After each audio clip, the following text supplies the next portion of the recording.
না, কৌশল ষড়যন্ত্র কিছু ছিল না। আমি মনে করি তাকে এক ধরনের সদুদ্দেশ্যে নেওয়ার চেষ্টা হয়েছে, কিন্তু আচ্ছা। হুম। কিন্তু আমি একজন ডাক্তার হিসেবে বলছি, তার অনেকগুলো অর্গ্যান, ওনার লিভার, ওনার কিডনি, এগুলো কম্প্রোমাইজ, হার্ট কম্প্রোমাইজ। তো ওনার যদি একটা মেজর ইনফেকশন হয়ে যায়, সেটার ইমপ্লিকেশন ভালো হবে না। আর বাংলাদেশে তো এখন অ্যান্টিবায়োটিক রেজিস্ট্যান্স খুব কমন ব্যাপার। হুম। তো স্বাস্থ্যগত হিসাবে আসলে তাকে না নেওয়াটাই সবচেয়ে ভালো হতো। কিন্তু কোনো ইভিল ইন্টেনশনে হয়েছে আমার তা মনে হয় না। মানে ওই যে বললাম, তিনি একটা সলিডারিটির একদম একটা প্রতীকে পরিণত হয়েছেন। আমি এই সশস্ত্র বাহিনী দিবসে গেলাম, আগের বারও গেছি, উনি আগের বারও গেছেন।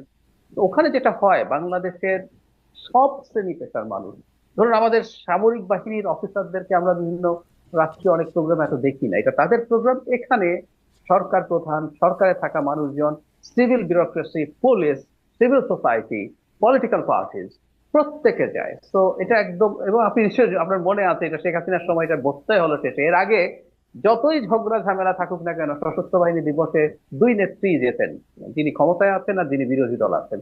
তো ওনাকেও আসলে ওই ঐক্যের একটা প্রতীক হিসেবে নেওয়া হয়েছিল, কোনো ইভিল ইন্টেনশন না। তবে আপনি তাই মেডিকেল মনে পয়েন্ট করেন? Of G. ভিউ থেকে এটা অবশ্যই ভুল সিদ্ধান্ত ছিল। যে এটা ভুল সিদ্ধান্ত ছিল, মানে এত বিশেষজ্ঞ চিকিৎসক ছিলেন, দেশি বিদেশি চিকিৎসকের অধীনে তিনি ছিলেন, তারপরে ওরকম ভুল সিদ্ধান্ত, যার কারণে হয়তো প্রশ্নটা ওঠে।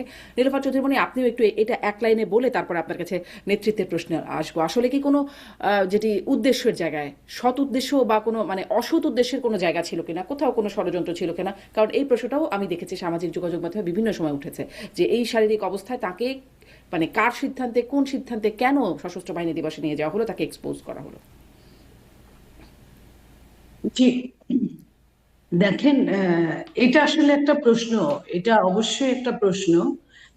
কারণ আমাদের নেতা জনাব তারেক রহমান সাহেব বলেছিলেন যে উনি খুব একটা সুস্থ ছিলেন না, ওনার যাওয়ার কথা ছিল না, তারপরেও উনি গিয়েছেন। উনিও চান নাই, আমাদের অ্যাক্টিং চেয়ারম্যান উনি চান নাই যে দেশনেত্রী বেগম খালেদা জিয়া যান। তো কিভাবে এটা যাওয়া হলো? আরেকটা জিনিস, যে ওনার যে বয়স, এটা ডাক্তার জাহিদ ভালো বলতে পারবে। ওনার যে বয়স, সবকিছু মিলে ওনার শারীরিক কন্ডিশন, সেখানে স্টেরয়েড ইনজেকশনটা আসলে ডাক্তাররাই ভালো বুঝে, আমি বুঝি না। সব মিলে আসলে ওনার সেই দিন যাওয়াটা, ওনার মাস্ক ছিল না মুখে। ওনাকে অনেকেই আমি দেখেছি সোশ্যাল মিডিয়ায়, অনেকেই ওনাকে টাচ করেছে, ওনার কাছে ভিড় করেছে। এই টাইপের রুগীদের কাছে অত যেতে হয় না, এটাই আমরা জানতাম। যে উনি, এবং উনি সবসময়, আমি একদিন ওনার বাসায়, উনি হসপিটালে যাবেন, তো ওনার বাসায় গিয়েছি আমরা। উনি হসপিটালে যাওয়ার দিন বা আসার দিন আমরা বাসায় থাকতাম। তো উনি হঠাৎ করে আমার মুখের মাস্কটা থুতনিতে লাগানো ছিল। উনি ওই সিঁড়ি থেকেই বলছিল যে, এই মনি, তোমার মাস্ক কই? এই যে উনি, ওনার সচেতনতা, সেই দিন কেন উনি আসলে, এই ঘটনাটা হলো মাস্ক ছাড়া, উনিও মাস্ক ছাড়া ছিলেন, ওনার আশেপাশে যারা ছিলেন আমরা দেখেছি অনেকেই মাস্ক ছাড়া ছিলেন, কেন আমি জানি না। তাহলে এই প্রশ্নটা তো রয়েই যাচ্ছে, এটি একটি গুরুতর প্রশ্ন, যে তারেক রহমানও চাননি যে তিনি যান, এবং তাকে এরকম অনিরাপদ অবস্থায় কেন নেওয়া হলো, কারা তাকে নিল, এটারও নিশ্চয়ই একটা একটু দেখা দরকার আসলে এর মধ্যে কোনো সত্যি কোনো অসৎ উদ্দেশ্য আছে কিনা।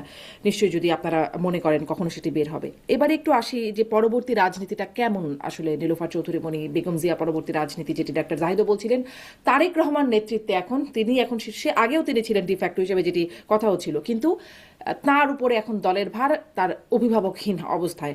আপনি নেতৃত্বের মূল্যায়নটাও আপনার কাছে একটু শুনতে চাই, যে বেগম জিয়া, তারেক রহমান, আপনাদের